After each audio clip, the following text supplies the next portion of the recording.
Oh, I got money. President Walmart sent me $500. Your father child, is he? No. Ah, shit. I'm thinking it's a decent place. Why don't you come by and pick us up tomorrow? Me and America's, 9 a.m. On the dot?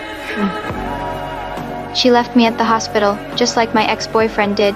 Same story, but this time, I wasn't that naive girl anymore. I didn't cry, and I didn't expect anyone to come back. The only one I couldn't let go of was my newborn daughter. That's when the nun showed up again, like it was fate. She gently asked if I wanted to stay at her place, and for the first time, I felt like I belonged somewhere.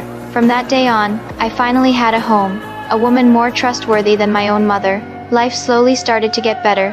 The store where I gave birth actually invited me back to work. They didn't blame me. They welcomed me like family. I even became friends with the nurses at the hospital, and most of all, Will. If he hadn't rushed in that day to help deliver my baby, I might have died on that supermarket floor. To thank him, I asked him to be my daughter's godfather.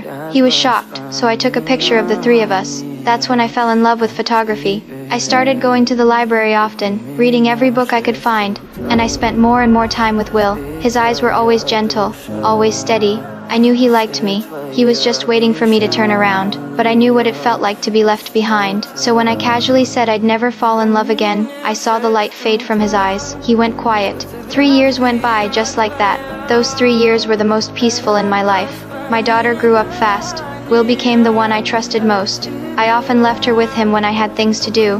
But then it happened. A disaster hit out of nowhere. A windstorm tore through town. Then came hail. And then a full-blown tornado. I grabbed a few neighbors and rushed into the basement. That's the only reason we survived. But the storm still took away so much. The nun I saw as my mother was out, buying groceries. She never made it back. Her house was gone. I lost my job. Everything we tried to protect was destroyed in minutes. I had no income. Still had rent to pay. Even food became a problem. I turned to my nurse friend. That's when the insurance company contacted me. Turns out the nun had left me everything. With the payout, I received $80,000. Tears welled up in my eyes, but I couldn't say a word. That money saved me and my daughter. I used it to build a new house. And just like that, life started smiling at me again. I took a photo of the wreckage left by the tornado.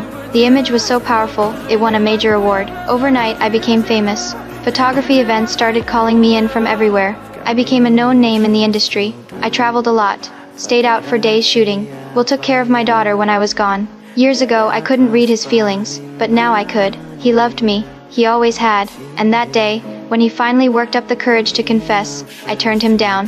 Do you love me? You are the best friend I've ever had. Just answer me. Do you love me? No.